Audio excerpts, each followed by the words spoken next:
Hi everyone! Welcome to a day in my life here in Saudi as an OFW and a dermatology nurse. My duty usually starts at 1 p.m. until 9 p.m. So my mornings are usually calm and slow compared to other healthcare workers. And one thing I'm really thankful for is sobrang lapit lang ng clinic sa bahay namin. Literal na walking distance lang siya. But you know what guys, before leaving the house, minsan napapatigil muna ako and then realize how much life has changed.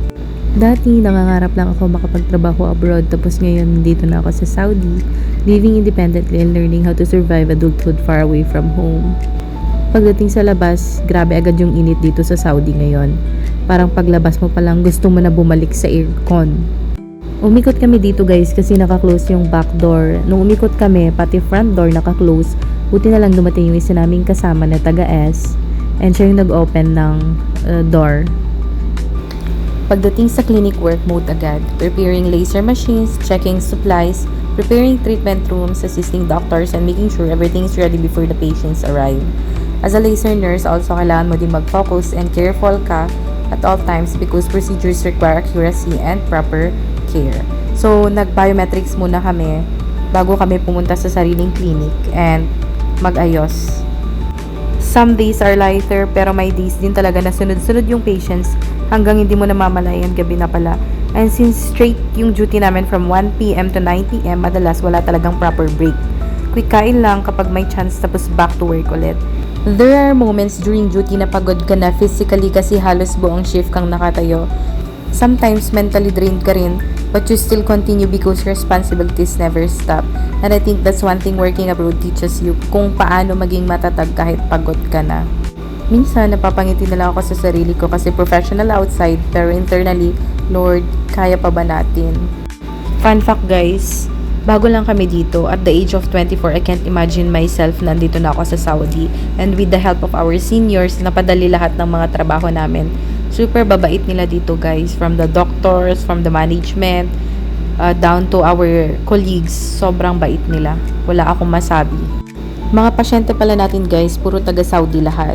So imagine coming from the Philippines tapos bigla kang mag-work in another country with different language, culture, and environment. At first nakaka-intimidate siya because syempre gusto mo maintindihan sila and gusto mo rin maging comfortable sila sa'yo as their nurse. Noong una, up to now talaga kabado talaga ako makipag-usap. Basic lang kasi yung mga alam kong Arabic tapos yung iba hindi pa nakakapag-English. Kaya buti na lang may mga seniors kaming nag-guide sa amin. Pero every time na may ma-handle akong patient, ang iniisip ko, paano ko kaya sila kakausapin ng maayos? Pero kahit hindi kami fully nagkakaintindihan sa words, nagiging smooth pa rin yung interaction because of patience, gestures, and respect. May mga patients na very patient din sa akin. They slow down their speech or repeat what they're saying para maintindihan ko. And slowly habang tumatagal, parang nasasanay na din ako. Siyempre kailangan mo mag-adjust, mag-observe, and matutunan simple Arabic words na ginagamit sa daily work. Pero pinaka-importante talaga na natutunan ko is yung confidence. Kasi kahit first time pa lang wala akong choice kundi harapin yung mga challenges everyday. And finally, dumating ng oras na pinakahihintay natin ang mag 9 p.m. at makauwi na. So honestly, sobrang blessing talaga nakatabi lang ng bahay yung clinic namin. After a long tiring shift, ilang hakbang lang, nasa room ka na agad, di ba? So at this moment of life, sobrang gutom na kami.